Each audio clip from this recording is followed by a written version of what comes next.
ang kabilang sa mga bagong kinasuhan ng Ombudsman kaugnay ng pork barrel scam.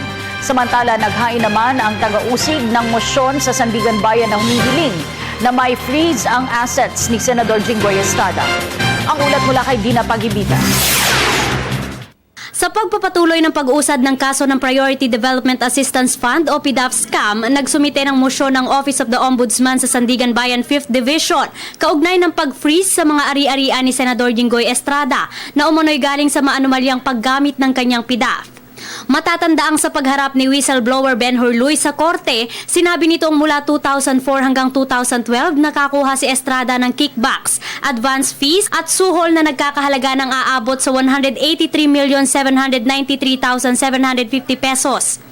Ito ay dahil sa kanyang pag-eendorso sa non-government organization sa ilalim ng umano'y utak ng PDAF scam na si Janet Lim Napoles. Samantala, base naman sa inilabas na report ng Anti-Money Laundering Council o AMLAC, nakuha ng senador ang kabuuan ng kanyang komisyon sa pamamagitan ng mga dami, gaya ni Pauline Labayen, kanyang dating staff.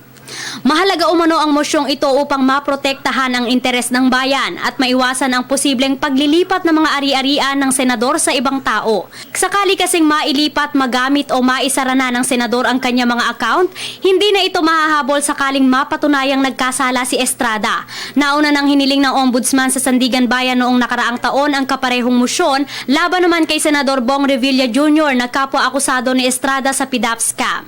Kasabay ng mosyong ito ang paghahain naman ng tanggapan ng PDAF case laban sa dating 5 kongresista na maanumalyang ginamit ang kanilang PDAF na nagkakahalaga ng 339 million pesos.